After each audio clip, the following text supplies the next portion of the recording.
ಜನರ ಆರೋಗ್ಯ ಸ್ತಂಭ ನಾವು. ಕಿರಿಯ ಮತ್ತು ಹಿರಿಯ ಸ್ಥಾನಿಕ ವೈದ್ಯರು ಅಂತಂದ್ರೆ ನಾವು ಆರೋಗ್ಯ ಸ್ತಂಭ. ನಾವು ಇಲ್ಲಿ ಮೂಲವಾಗಿ 24 ಗಂಟೆ 7 ದಿನ 350 ಕೆಲಸ ಮಾಡೋರು. ನಮಗೆ ಇಲ್ಲಿ ರಕ್ಷಣೆ ಇಲ್ಲ ಅಂತಂದ್ರೆ ಆರೋಗ್ಯವನ್ನು ಕಟ್ಟೋದಾದ್ರೂ ಹೇಗೆ? ಹಾಗಾಗಿ ಈ ಕಲ್ಕತ್ತಾದಲ್ಲಿ ಏನು ವರ್ಕಿಂಗ್ ರೆಸಿಡೆಂಟ್, ಯಾರೋ ಹೊರಗಿಂದ ಬಂದವರಲ್ಲ, ವರ್ಕಿಂಗ್ ರೆಸಿಡೆಂಟ್ ಮೇಲೆ ಅತ್ಯಾಚಾರವಾಗಿ ಕೊಲೆ ಎಸಗಲಾಗಿದೆ. ಪೋಸ್ಟ್ ಮಾರ್ಟಮ್ ರಿಪೋರ್ಟ್ ಅನ್ನು ಓದಿದ್ರೆ ಎಂತ ಕ್ರೂರ ಕೊಲೆ ಅನ್ನೋದನ್ನ ನಮಗೆ ಮನದಟ್ಟಾಗಬೇಕು. ವರ್ಕಿಂಗ್ ಡಾಕ್ಟರ್ ಮೇಲೆ ಅತ್ಯಾಚಾರವನ್ನಾಗಿ ಕೊಲೆ ಮಾಡಿದಾಗಲೂ ಕೂಡ ಯಾವುದೇ ಕ್ರಮ ಇನ್ನೂ ಗಂಭೀರವಾಗಿ ತೆಗೆದುಕೊಂಡಿಲ್ಲ. ಹಾಗಾಗಿ ನಾನು ಎಲ್ಲ ವೈದ್ಯರ ಸಮ್ಮುಖದಲ್ಲಿ ಕೇಳ್ಕೊಳ್ಳೋದೇನು ಅಂತಂದ್ರೆ, ಸೆಂಟ್ರಲ್ ಪ್ರೊಟೆಕ್ಷನ್ ಆಕ್ಟ್, ವೈದ್ಯರಿಗೆ ರಕ್ಷಣೆ ಮುಖ್ಯ. ಈ ವ್ಯಕ್ತಿಗೆ ಅತ್ಯಾಚಾರವೆಸಗಿದಂತಹ ವ್ಯಕ್ತಿ ಹಾಗೂ ತಂಡಕ್ಕೆ ಯಾವ ರೀತಿ ಶಿಕ್ಷೆ ಆಗಬೇಕು ಅಂತಂದ್ರೆ ಆ ಶಿಕ್ಷೆ ಮುಂದಿನ ತಲೆಮಾರಿಗೆ ಒಂದು ಮಾದರಿ ಆಗಬೇಕು. ಮುಂದಿನ ಯೋಚನೆ ಮಾಡಬೇಕು.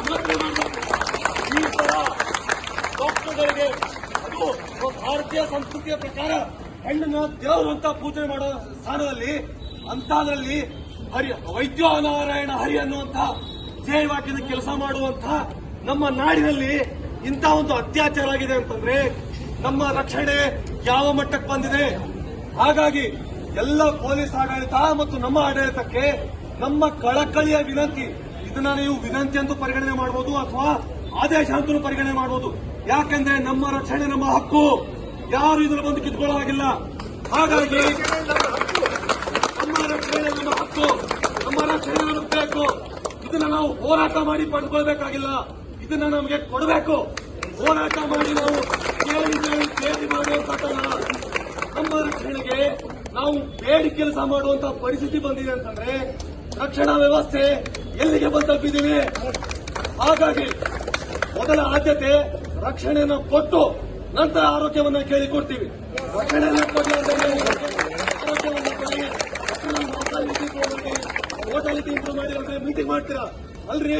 ಮೋರ್ಟಾಲಿಟಿ ಮಾಡಿದ್ರೆ ಮೀಟಿಂಗ್ ಮಾಡುವಾಗ ಯಾವ ಕಾಣಿಲ್ಲ ನಿಮ್ಗೆ?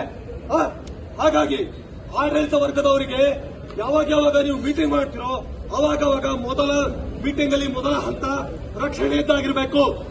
ರಕ್ಷಣೆ ಕೇಳಿ ಪಡೆಯುವಂತದ್ದಲ್ಲ, ಇದು ನಮ್ಮ ಹಕ್ಕು. ನಮ್ಮ ಹಕ್ಕನ್ನ ಯಾರು ಕಿತ್ಕೊಳ್ಳೋ ಹಾಗಿಲ್ಲ. ಎಲ್ಲ ನಮ್ಮ ವೈದ್ಯ ವೃಂದದ ವತಿಯಿಂದ ನಾವು ಕೇಳ್ಕೊಳ್ಳೋದಿಷ್ಟೇ, ನಮ್ಮ ರಕ್ಷಣೆ ನಮ್ಮ ಹಕ್ಕು. ರಕ್ಷಕರನ್ನ ರಕ್ಷಿಸದೆ ಮಾತ್ರ ಆರೋಗ್ಯ, ಇಲ್ಲ ಅಂದ್ರೆ ಇಲ್ಲ. ನಮಸ್ಕಾರ.